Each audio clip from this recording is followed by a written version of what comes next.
Britain has approved a plan by China to build a new embassy in London that would be Beijing's largest in Europe, after recent demonstrations against its opening as well as years of opposition.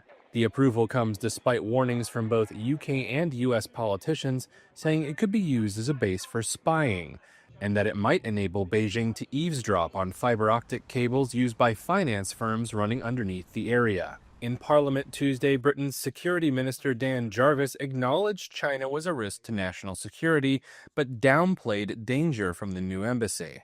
We have acted to increase the resilience of cables in the area through an extensive series of measures to protect sensitive data. And I can confirm that, contrary to reporting, the government had seen the unredacted plans for the embassy. Based on all of this and our extensive work on this matter, I am content that any risks are being appropriately managed. In the past decade, the UK has gone from saying it wanted to be China's biggest supporter in Europe to being one of its fiercest critics, to now trying to reset relations again. Approving the new embassy came before an expected visit to China by UK Prime Minister Keir Starmer this month. Some British and Chinese officials said that trip was dependent on the embassy being approved. It is set to be one of the largest diplomatic outposts in the world, with the planning application showing a footprint of about 600,000 square feet near the Tower of London. The plans had stalled for 3 years over opposition from lawmakers, Hong Kong pro-democracy campaigners, and some living close by. Shortly after the approval was announced, exiled Hong Kong and Chinese dissidents spoke out. This site will accommodate hundreds more Chinese state employees. We know what that means.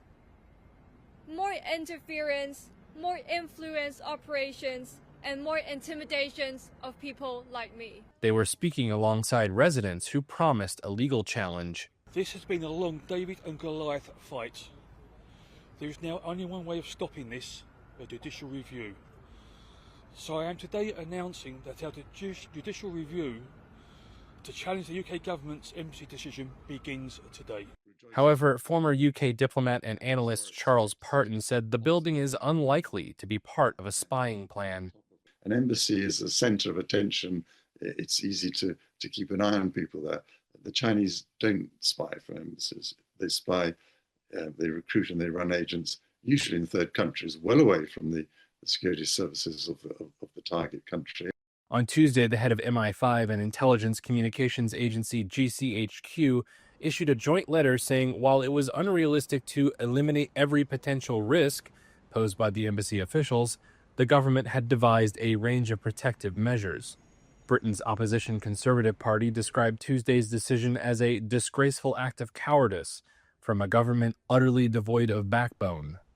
The Chinese embassy in London said in a one-line statement that it noted the government's decision.